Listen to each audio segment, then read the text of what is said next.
Hello and welcome. Thank you all for coming, and thank you for inviting me.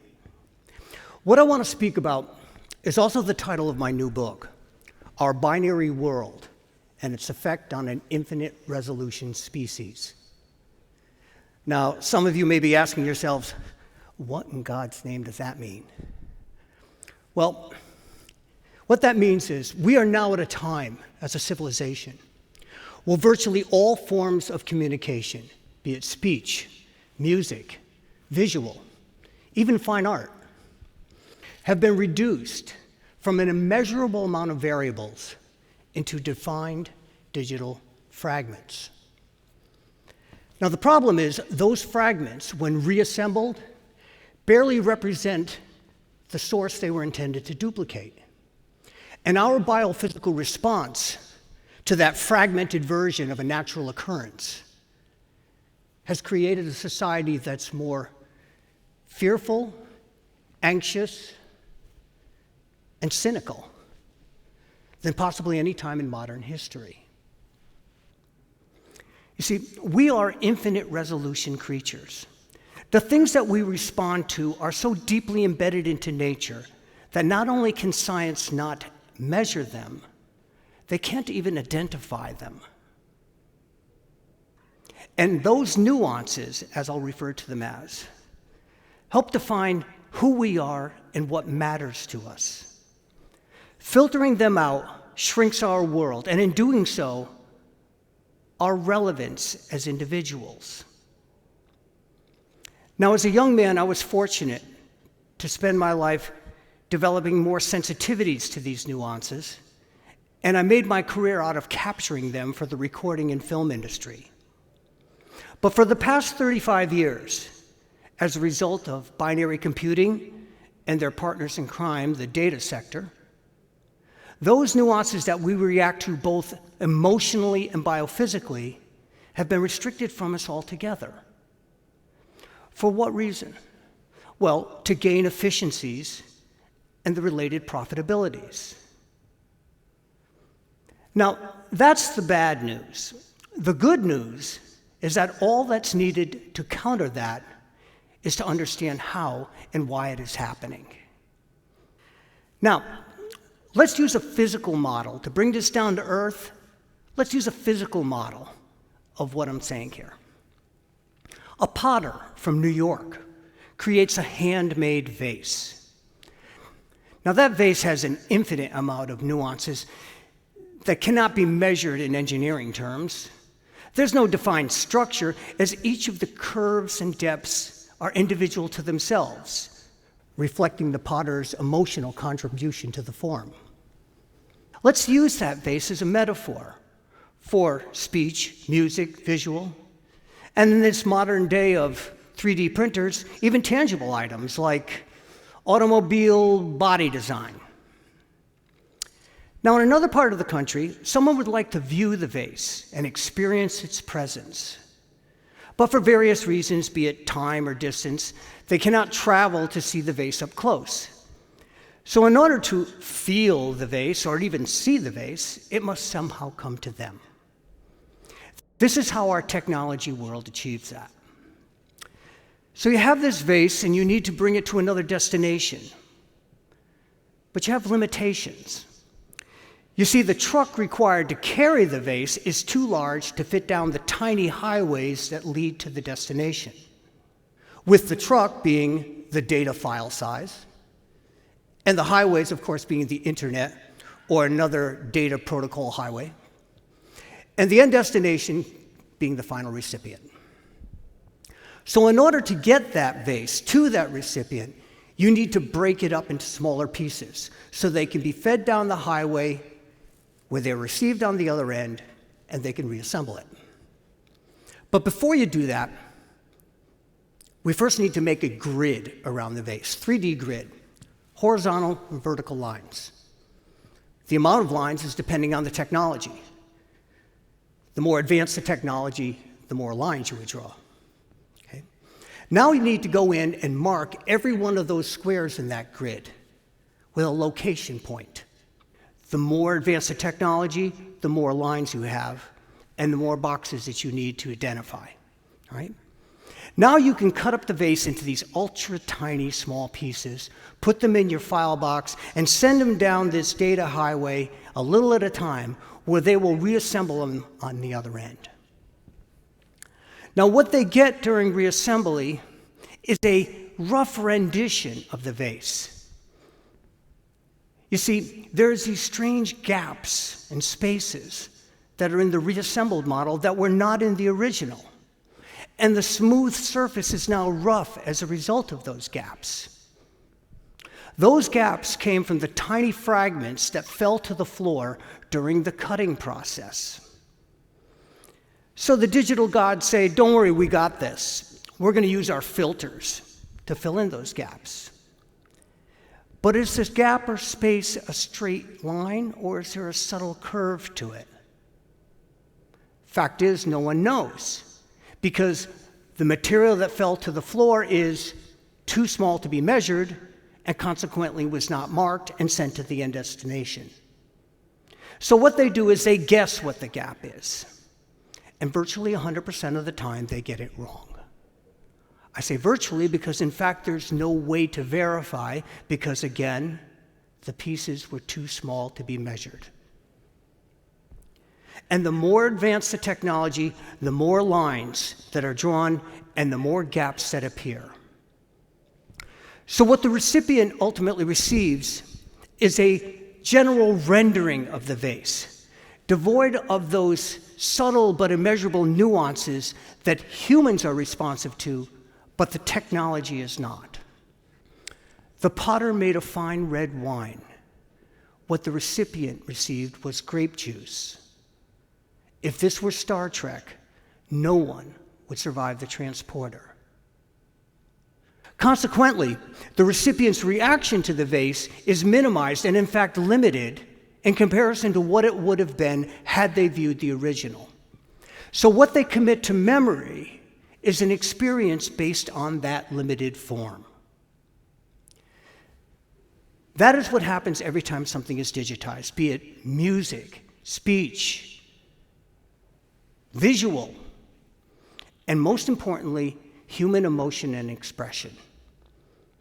And as a record producer, I will tell you that what you now listen to in a modern recording barely resembles what came from the artist, with artist being the operative word.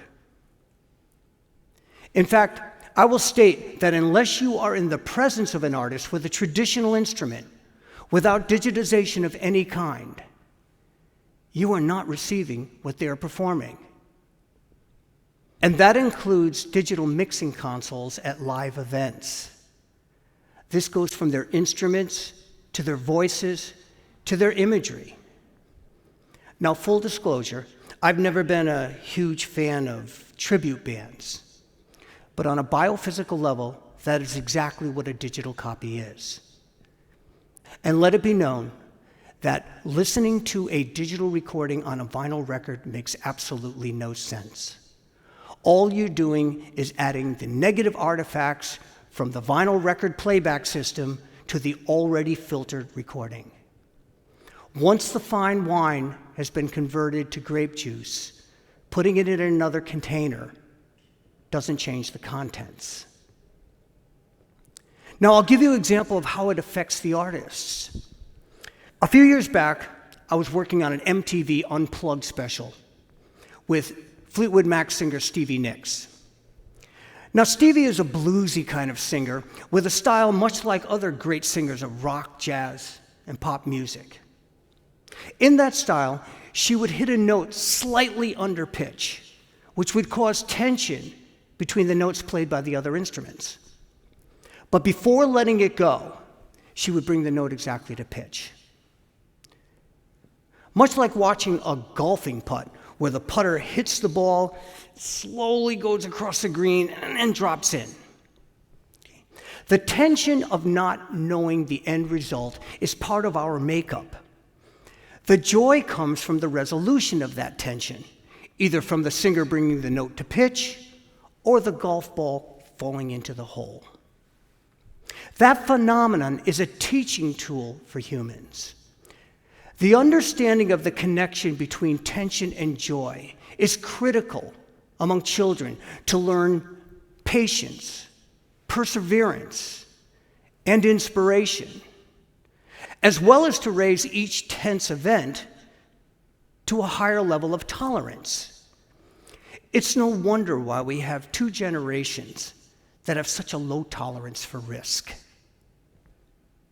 Now, the young producer on that MTV date insisted that I take the portions where Stevie is under pitch and fix them, to shift them to the proper pitch standard. Going from, I want you to know, to, I want you to know, like taking a golf putt, hitting the ball, and having it drop right in the hole. Okay? Eliminating all tension and the subsequent joy of its resolution. Now, digital sampling of our analog world does exactly that. It quantizes in time, pitch, and dynamics to the next available marker, creating predictability and robbing from the performer the artistic nuances that make them original. Now, the same goes for visual presentations.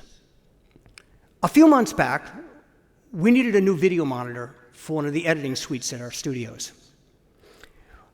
We needed something that was as close to reality as we could possibly find, and money was not an object. Fortunately, my wife Kathleen, who's an impressive old-school illustrator and has an amazing sense of vision, agreed to help out. We went and looked at the best of the best 8K screens that money could buy, something we did a few years back and I talk about in my book. A couple years later, here we are, the results are the same. Everything we looked at was high contrast and artificial. Why? Well, according to my wife and some directors of photography I know, it's because the digital cameras cannot capture the water molecules in the atmosphere that diffuse light in nature. Furthermore, the technology cannot draw a screen fast enough to generate the infinite amount of colors and pixels that lie between one another.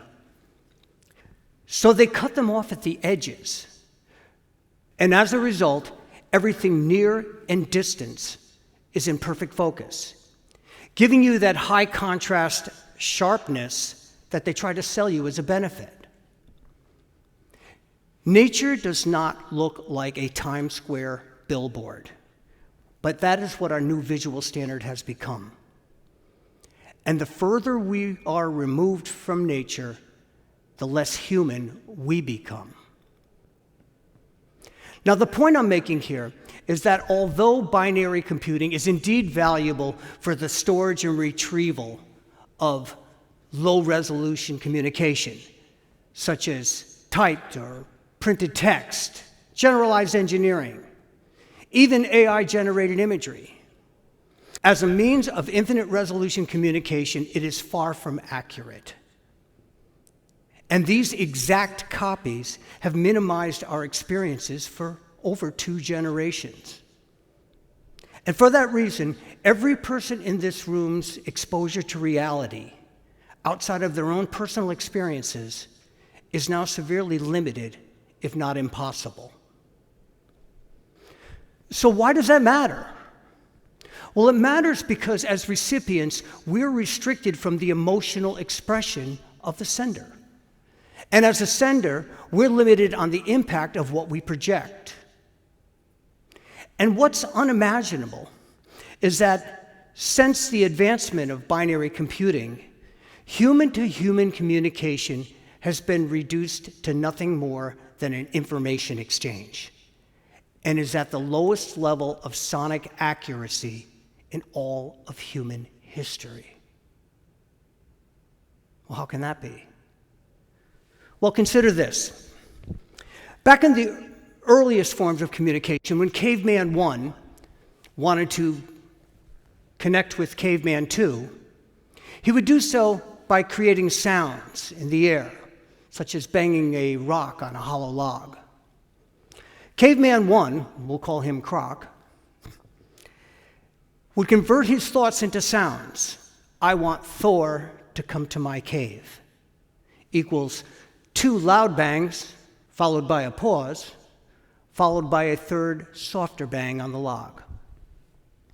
Those sounds would travel across the valley to the eardrums of Caveman 2, Thor, who would then convert those sounds back into thoughts, come to Croc's cave. Now, as primitive as that was, the sonic accuracy of what Thor received from Croc was the same. The dynamics and pitch of the sound, as well as the timing in which Croc hit the log with the rock, are just a few examples. Now, in our modern information exchange technology, sound is converted into fragments, data. Just like the vase, they are sent down the pipeline to the receiving end, where they are reassembled, turned back into audio, and sent to the recipient. Same general concept as Thor and Croc. Now, granted, the benefits of binary computing and binary data include the broader reach of the sender, as well as the speed of delivery, and those are very good things. But the fact is, the sonic accuracy of what the recipient receives is far from what the sender is putting out there. For basic quantifiable information exchanges, this is fine. But like most processes in today's scientific world, it goes beyond truth when it is presented as an exact copy, especially considering that Alexander Graham Bell's first telephone conversation 125 years ago, using magnetic waves, had undeniably more sonic accuracy than today's modern digital communications. And that technology was in place all the way into the early 1990s. The reason for that was because up until that time, the baseline standard for the industry was fidelity, which is defined as the degree of exactness to which something is copied or reproduced. So, okay, John, I get it. For music and art, maybe there's something here. But for normal communication, why do we need such a level of exactness? Well, I'll close with this. On the technical level, from a technical perspective, binary computing has diminished our ability to communicate down to a simple exchange of quantifiable information. Sharing information is not communication. Communication requires trust, and that comes from those subtle and immeasurable nuances that cannot be stored or measured using technology. Breaking that trust severs the bonds that we form when we interact. Those bonds lead us to the next jumping off point in the exchange, and that is how you develop a relationship. Interaction requires transparency of both the intent and motivation of the sender in order to establish context. And any filtering of those parameters proportionately minimizes the effectiveness of the exchange. And that leads to isolation. If there's one thing we've learned from the pandemic, is that humans do not fare well from isolation. Is there anyone here who would claim that a Zoom call or a video conference would have the same impact and productivity as a live and in-person meeting? Why has AI taken decades to perform the simplest interactions? Well, it's because humans update their databases every microsecond they are alive. Every interaction, every sensory experience affects their perspectives and subsequent actions going forward. The human brain is far from understood, let alone replicated. And any algorithm written for that purpose is destined to become obsolete in the time it takes a human being to blink. In my new book, I illustrate in detail how a new generation of magnetic technology can restore human communication back to nature's infinite resolution standards. We need to expose our children and ourselves to reality. It both can and should be done. Thank you.